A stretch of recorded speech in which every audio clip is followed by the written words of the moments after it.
እንደሚታወቀው እኔ የሚዲያ ሰው አይደለሁም። በጣም ተቃራኒ የሆነ ሰዎች ነን። ባለቤቴ ነፂ እንደዚህ ነበር እንደዚህ ነው ብሎ ማውራት በጣም ይከብዳል። ተናግሮታል እንዴት እንደምንተዋወቅ እንዴት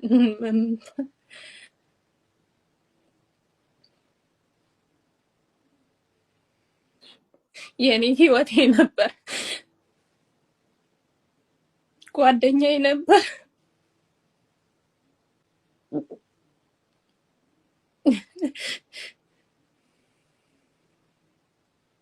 ቃላት አይገልጸውም። ቃላት የለኝም እሱን የምገልጽበት። ይቅርታ። አይዞን እዚህ ስሜት ውስጥ እንድትገቢ አይደለም በዋነኛነት ይገባኛል። ቀላል ነገር አይደለም።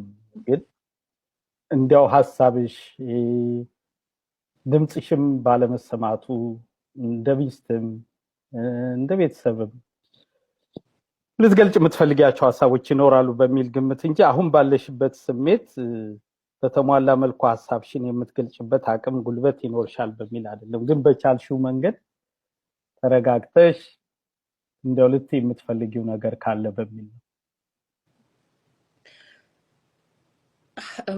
ምስጋና ብቻ ነው ያለኝ።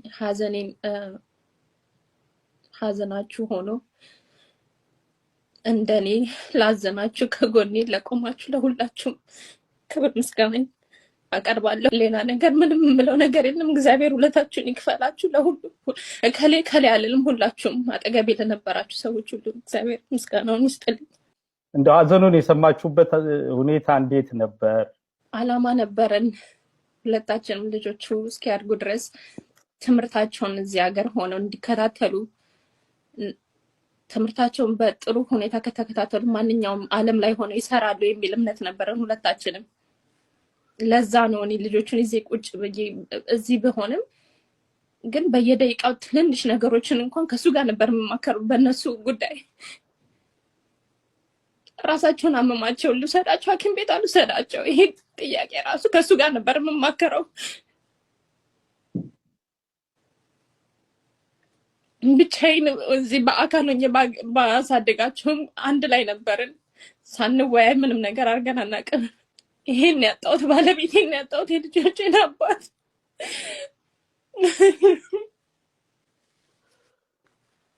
ከባለቤትሽና ከልጆችሽ ጋር ተያይዞ እሱም የሚወጣቸው የነበሩ የቤተሰብ ኃላፊነቱን በተለያየ መልኩ ሙሉም ባይሆን የተለያዩ ወገኖች ሲገልጹ ነበር።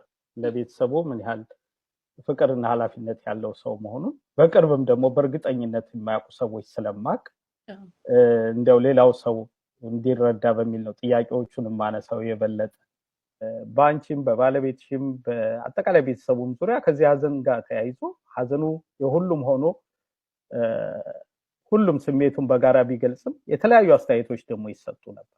ከዛ አንፃር ለአስተያየቶቹ ሳይሆን ይሄን ደግሞ ሰው ቢያቅልኝ በእኔ በኩል ልታያቸው የምትችሉ ነገሮች ካሉ በዚህ አጋጣሚ ብታነሻቸው የሚል ሐሳብ ስላለኝ ነው።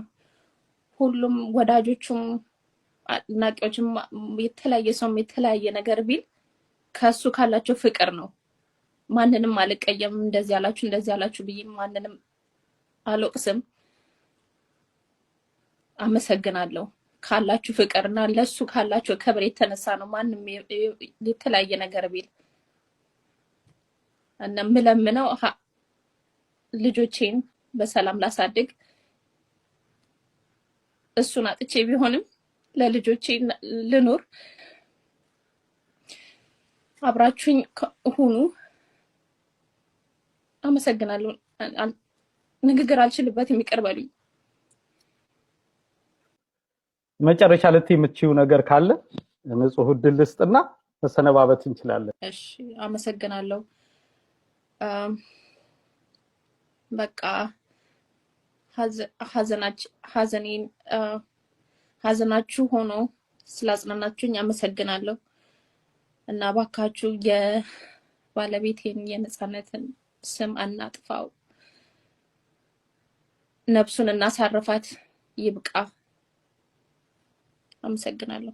የነጻነት ወርቅነህ ባለቤት እንግዲህ ምላሽ ሰጥታለች፣ ዝምታዋን ሰብራለች። ይህም ምንድነው? እሷ ላይ ሲሰነዘሩ የነበሩ ትችቶች እጅግ በጣም ብዙ እንደነበሩ ሁላችንም የምናስታውሰው ጉዳይ ነው።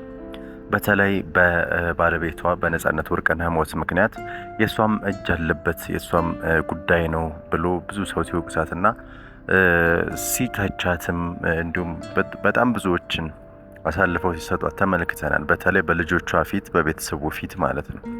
ስለዚህ አሁን ደግሞ ምንድነው የምትለው? እንዲሁም እሱ እኛን ሲረዳ የነበረ ሰው ነው፣ እኛን ሲደግፍ ልጆቹን የሚያሳድጋቸው እሱ ነው። እኔ እንኳን ሰርቼ የምገባ ሰው አይደለሁም። ስራ እንዳልሰራ እጅግ በጣም እግሬም በብረት ነው ያለው። እግሬ ኦፕራሲዮን ተደርጎ በብረት ነው የምንቀሳቀሰው። ስራ ላይ መቆም እንኳን አልችልም። ቆሜ መስራት አልችልም። ቤት ነው የምውለው። ስለዚህ ልጆቹን ስለሚያማቸው ሁሉም ቼክ ይደረጋሉ። ሆስፒታል ክትትል አላቸው። ያንን ሁሉ ነገር የሚሸፍን እሱ እየሰራ ነው። እሱ በሚሰራው ነገር ነው እኛ የምንኖረው። የሚያኖረንም እሱ ነበር። ሁሉን ነገር እየተመካከረን ይሄ ቢሆን ይሄ ይሻላል፣ ይሄ ቢሆን ይሄ ነው ጥሩ እየተባባል እየደወልኩ እያማከርኩት ነው። ልጆቹ እንኳን ትምህርት ቤት ሲሄዱና ሲመጡ ደውዬ ለሱ ነው የማሳውቀው።